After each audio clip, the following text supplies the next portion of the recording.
ना इधर ना उधर, सीधे मुद्दे पर नजर। और क्या है आज की खबर, आप देखना शुरू कर चुके हैं न्यूज़ 18 पुनीत के साथ। तो हम बात कर रहे हैं एक बार फिर से अमेरिका और ईरान के बीच जो तनातनी चल रही है उसकी।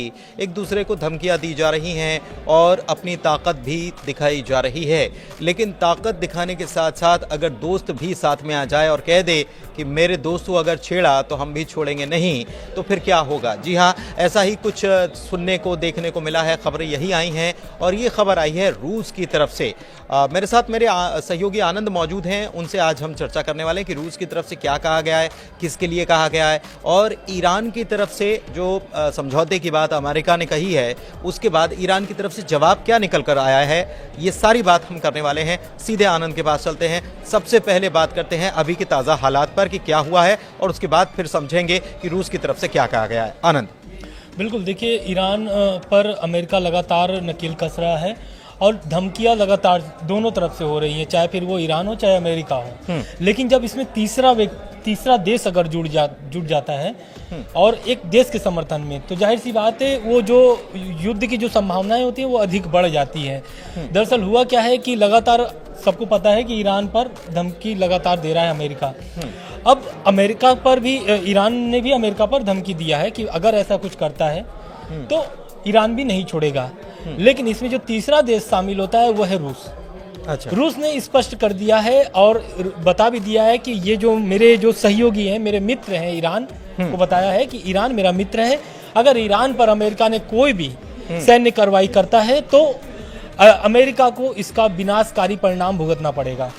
और इस घटना के क्या बोलते हैं, रूस के इस प्रतिक्रिया के बाद से लगातार जो है कि खबरें चलने शुरू हो गई कि क्या अब ईरान के साथ रूस और साथी जो ईरान के जो दोस्त हैं, संबंधित दोस्त हैं, वो भी क्या साथ में लड़ेंगे। जैसे कि रूस के साथ अगर आएगा तो उत्तर कोरिया भी आ सकता है। उत्तर कोरिया के साथ साथ कई जो देश हैं वो ईरान के समर्थन कर देंगे। तो देखना ये होगा कि जो अमेरिका ने, पहले तो समझना होगा कि अमेरिका ने क्या धमकी दिया था। दरअसल डोनाल्ड ट्रंप एक प्रेस कॉन्फ्रेंस में बोलते हैं कि अगर ईरान परमाणु समझौते पर चर्चा नहीं करता है तो उस पर बमबारी किया जाएगा, ईरान पर बमबारी की जाएगी। उसके बाद ईरान का बयान आता है और ईरान बोलता है कि अगर अमेरिका ऐसा कोई कदम उठाता है, हालांकि उठाना तो नहीं चाहिए, अगर उठाता है तो ईरान की तरफ से भी उसी तरह का पलटवार किया जाएगा जैसा अमेरिका करता है। क्योंकि ईरान ने भी अपने जो सैन्य मतलब कि एक तरीके से जो कार्रवाई करने वाली क्षमता होती है, या फिर ये बोल ले कि अपने जो जवान हैं, सेना है, सबको तैयार करके रखा है।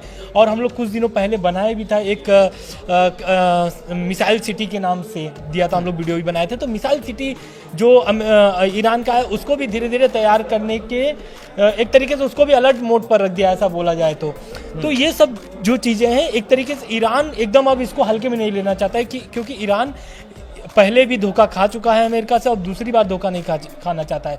और ये जो धोखा खाया था ये हम लोग वीडियो में आगे बताएंगे कि कैसा धोखा ईरान ने खाया था अमेरिका से। दरअसल अगर ईरान और रूस के संबंधों की अगर बात कर ली जाए तो काफ़ी अगर पहले जाएंगे तो दोनों के बीच में कुछ तलखियाँ और कुछ हमले वगैरह, ये काफ़ी पहले की बात है, वो भी देखने को मिले। लेकिन बाद में जब शीत युद्ध समाप्त हुआ उसके बाद दोनों देशों के बीच बहुत सुधार हुआ है, बहुत व्यापार भी हुआ है।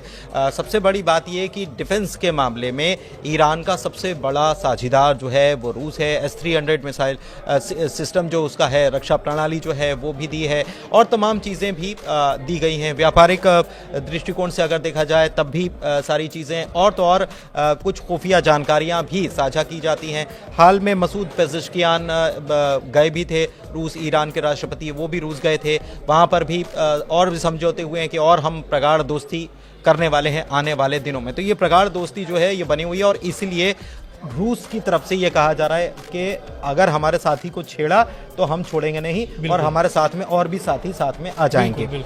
लेकिन ईरान क्या अभी ऐसी स्थिति बन रही है, मैं समझना चाह रहा हूँ कि युद्ध की बातें हो रही हैं कि हम इतना बम मारेंगे कि कभी देखा नहीं होगा। ये अगर अमेरिका कह रहा है तो ये धमकी भर है या वाकई में युद्ध के हालात बन रहे हैं? क्योंकि मिसाइल सिटी कोई दिखा रहा है, कोई कह रहा है कि हम हमारे बॉम्बर्स जो हैं हमने वो तैनात कर दिए हैं। बिल्कुल, देखिए, पहले तो हम लोग को समझना होगा कि जब पहली बार जब ट्रम्प सत्ता में आए हैं उसके बाद से पहली बार क्या करते हैं, डील को लेकर के बातचीत करना चाहते हैं ईरान से, और एक चिट्ठी भी लिखते हैं। और सुप्रीम लीडर जो है ईरान के अयतुल्लाह अली ख़ामनेई के पत्र लिखते हैं और पत्र का जवाब मांगते हैं। पत्र का जवाब ऐसा कुछ आता नहीं है, तब तक भूकंप वाला मामला चल जाता है, क्या ईरान परमाणु परीक्षण कर लिया, ऐसे ऐसे तमाम तरीके टेंशन में अमेरिका और इजराइल टेंशन करने लगे, बिल्कुल, कि कहीं परमाणु परीक्षण तो नहीं हो गया। उसके बाद ये मामला आता है, तब से मिसाइल सिटी वाला वीडियो जारी कर देता है ईरान। तब इसी पर प्रतिक्रिया आता है ट्रंप का, और ट्रंप बोलते हैं कि मैंने जो चिट्ठी भेजा था उसका अभी तक ईरान ने प्रतिक्रिया नहीं दिया है, कोई भी जवाब नहीं आया है।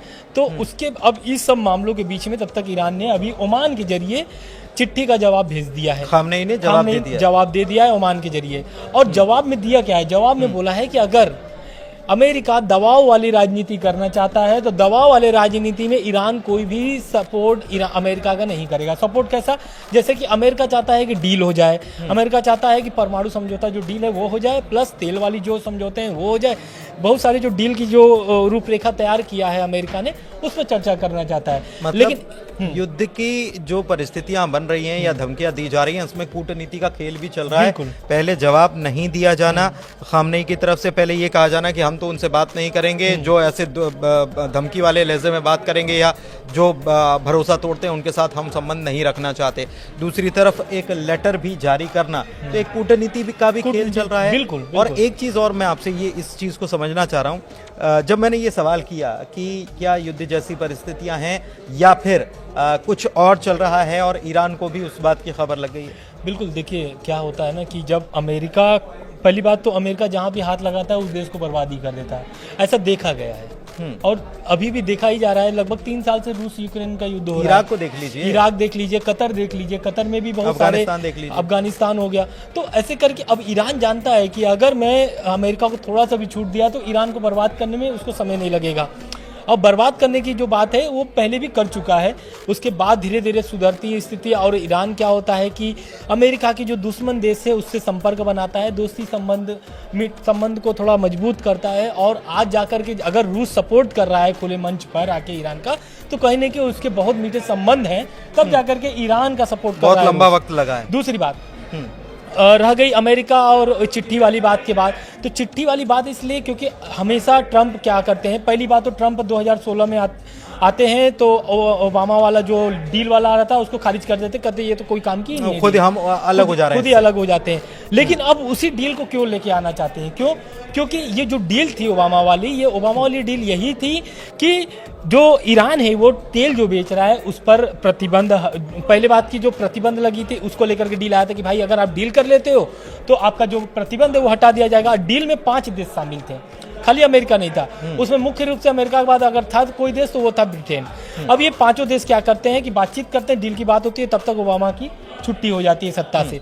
लेकिन अब सत्ता में आते हैं कौन? ट्रंप। 2016 में ट्रंप आते हैं, इसको पूरा खारिज कर देते हैं। लेकिन अमेरिका ये नहीं देखता है या ट्रंप ये नहीं देखते हैं कि मेरे साथ साथ 4 देश और थे, क्योंकि उनकी तो बात बिगड़ गई, उनकी जो संबंध थे, उनकी जो बातचीत थी, चर्चा थी, वो तो खत्म हो गई।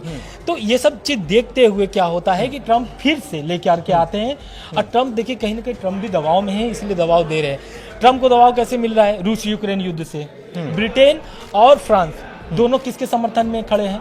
यूक्रेन के समर्थन में खड़े हैं। तो कहीं ना कहीं अमेरिका जानता है कि अब अगर हम उस डील को बात करेंगे तो कहीं ना कहीं ब्रिटेन और फ्रांस दोनों अमेरिका के समर्थन में आ जाएंगे। कम से कम उसी डील को फिर से लेकर के आया जा रहा है। और ये जो डील है कहीं ना कहीं अगर ये होता है डील तो अमेरिका ईरान पर तो प्रतिबंध हटेंगे, लेकिन इससे ईरान के बहुत सारे नुकसान हैं। और ये बात ईरान खुद कह रहा है कि अगर ये डील होगा तो बहुत सारे नुकसान सहने पड़ेंगे ईरान को। डील होगी, बहुत सारे नुकसान सहने पड़ेंगे। इस बीच ख़ामनेई की तरफ से ये बयान भी सामने आया कि हमें लगता ही नहीं है कि बाहर से हमला होगा।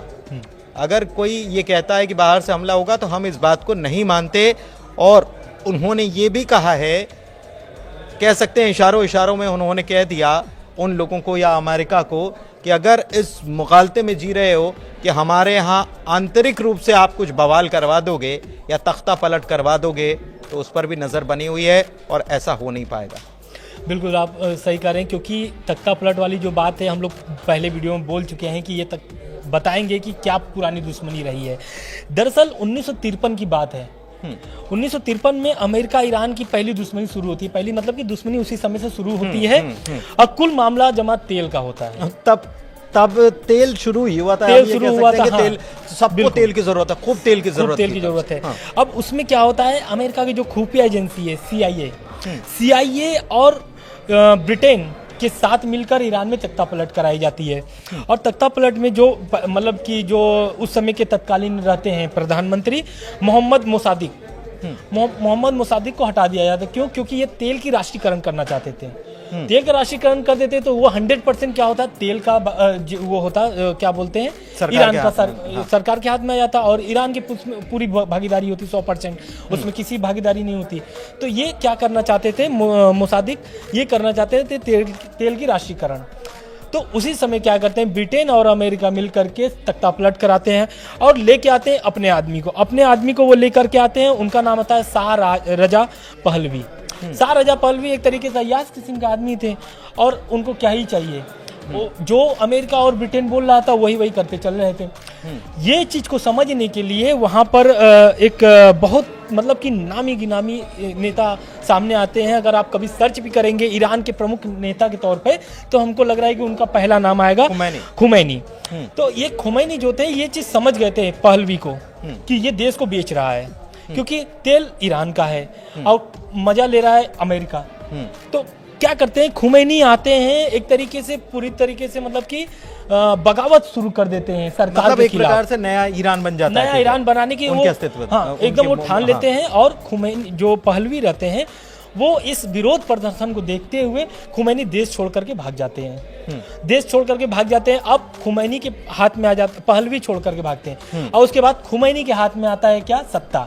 खुमैनी के हाथ में सत्ता आता है। फिर उसके बाद जो दुश्मनी शुरू होती है ईरान और अमेरिका की, और अभी तक आपको वो दुश्मनी देखने को बीच में थोड़े से संबंध ठीक होते हैं, फिर बिगड़ते हैं, संबंध बिल्कुल वही संबंध वो सुधरते हैं 2016 में, जो लेकर 2015 में ओबामा लेकर के आते हैं डील। और उस समय सुधरने के एकदम लग रहे थे कि ऐसा है कि अब ईरान और अमेरिका की जो दुश्मनी है वो खत्म हो जाएगी। लेकिन तब तक ओबामा आ जाते हैं, हाँ, सरकार चली जाती है और ट्रंप आते हैं, ट्रंप पूरा खारिज कर देते हैं। तो पूरा जमा मामला ये तेल वाला दिलचस्प ये है आनंद कि ट्रंप 2 बार आ चुके हैं और जब भी आते हैं तो आते से ही ऐसा कुछ धमाका करने के मूड में रहते हैं कि बोले अपनी मौजूदगी भी तो दर्ज होना चाहिए। बिल्कुल, अमेरिका से हैं, अमेरिका के राष्ट्रपति हैं, तो हमको समझो तो सही। और हम जब तक हाँ ना बोलेंगे या ना बोलेंगे तब तक कुछ हो ना पाएगा। तो ये एक मैसेज पहुंचाने की कोशिश ट्रंप हमेशा से करते हुए आए हैं। बाकी अमेरिकी राष्ट्रपतियों से इतर उन्होंने एक नई लाइन लिखने की कोशिश वो हमेशा से करते हुए नजर आए हैं। एक चीज और है कि अगर युद्ध के हालात बनते हैं तो अगर मैं गलत नहीं हूँ 7 मुस्लिम देश हैं जो अमेरिका के साथ खड़े हुए हैं। और अमेरिका मतलब ईरान के आसपास अगर मिडिल ईस्ट में देखें तो उनके हवाई अड्डे और बहुत सारी सैन्य सहायता बिल्कुल। अब ईरान हो गया, कतर हो गया, सऊदी अरब हो गया, लगभग मिडिल ईस्ट में बहुत सारे एयरबेस हैं अमेरिका के। और अगर युद्ध के हालात बनते हैं, अगर ऐसा होता है कि युद्ध होगा अमेरिका और ईरान के बीच, तो पहले ईरान जो है ना कमर तोड़ेगा अमेरिका का, तो वो एयरबेस से तोड़ेगा। क्योंकि मिडिल ईस्ट में अमेरिका के बहुत सारे एयरबेस हैं और अगर अमेरिका ईरान पर हमला शुरू करेगा तो एयरबेस से ही शुरू करेगा, क्योंकि डायरेक्ट अमेरिका से आने में तब तक तो सब लीक हो जाएंगी बातें। अगर एयरबेस से हमला शुरू करता है ईरान के ऊपर तो जाहिर सी बात है ईरान भी उसी टाइप से अपनी तैयारी बांध करके चल रहा है कि अगर अमेरिका हमला करता है तो पहले सभी एयरबेस को बर्बाद करेगा, मतलब वो टारगेट करके रखा। लेकिन इस बीच दिलचस्प बात यह है कि एक खबर और आई कि अमेरिका ने इन एयरबेस की जगह पर हिंद महासागर में डिएगो गार्सिया एयरबेस, बिल्कुल हाँ। और वो है ईरान से 4700 किलोमीटर दूर, और वहां से तैयारी शुरू कर दी है। उनके स्टेल्थ बॉम्बर्स जो हैं B-2 स्टेल्थ बॉम्बर्स जो हैं वहां से, इसीलिए क्योंकि ये बैलिस्टिक मिसाइल की जद में नहीं आता, 4700 किलोमीटर बैलिस्टिक मिसाइल की जद में नहीं आता, तो ये तैयारियां वहां पर शुरू कर दी गई हैं। तो उससे एक स्थिति और बनती है। लेकिन अभी हाल में ईरान की तरफ से मिलिट्री एक्सरसाइज हुई थी, अभी एक 25 तारीख को ही, और इसके पहले आपको याद होगा हमने बात की थी कि चाइना और रूस के साथ मिलकर भी इन्होंने अरब खाड़ी में हुई थी और तीनों देश करके मिल करके सैन्य अभ्यास भी किया। किए थे। बिल्कुल। तो सैन्य अभ्यास किया, सैन्य अभ्यास से ताकत भी दिखा दी और ये भी समझा दिया कि अगर आप सत्ता पलट की बात मैं कह रहा था, क्या अमेरिका ये कोशिश, क्योंकि ट्रंप ये कह चुके हैं कि हमको युद्ध नहीं लड़ना, हम चाहते हैं कि बातचीत से मामला सॉल्व हो जाए, क्योंकि ये भी खबर आई थी कि नेतन्याहू ने कहा था कि आप बोलो, हमने उनके परमाणु जो सेंटर्स हैं वो टारगेट करके रखे, हम हमला कर देते हैं, हथियार दे दो, बस हमको मिसाइलें चाहिए इतनी दूर तक मार करने वाली। बिल्कुल। आप इसी बात पर लेकर के ईरान का भी बयान है। ईरान बोलता है कि अमेरिका हमें मजबूर कर रहा है कि मैं परमाणु बम बना लूं। और ये ईरान के जो है नेता हैं, उन्होंने बोला है कि अगर अमेरिका का लगातार इसी तरह दबाव बनता रह गया और इसी तरह दबाव की राजनीति अगर अमेरिका करता रह गया तो मुझे मजबूरी में ही परमाणु बम बनाने की योजना बनानी पड़ेगी। एक मतलब ऐसा प्रतिक्रिया, वो तो पहले ही बोलता है कि हम परमाणु बम नहीं बना रहे हैं, लेकिन अगर ईरान को मजबूर किया जा रहा है तो परमाणु बम बनाने में इसको कोई देरी नहीं लगेगी। लेकिन एक चीज़ और कि रूस ने कह दिया कि भाई हम साथ में खड़े हुए हैं और अगर हमारे दोस्त की तरफ देखोगे तो हम भी छोड़ेंगे नहीं। चीन की तरफ से बयान नहीं आया। मैं इसलिए कह रहा हूँ क्योंकि टैरिफ वॉर को लेकर के चीन पहले से ही गुस्से में नाराज बैठा हुआ, और चीन ने यह भी कह दिया था आनंद कि आप टैरिफ वॉर छेड़ लो या कोई भी वॉर छेड़ लो, फिर हम उसके लिए तैयार हैं। तो क्या बीते दिनों चूंकि मिलिट्री एक्सरसाइज इन्होंने की है, तो उसके बाद क्या ये हम मान सकते हैं कि चीन भी साथ में आके खड़ा हो सकता है ईरान?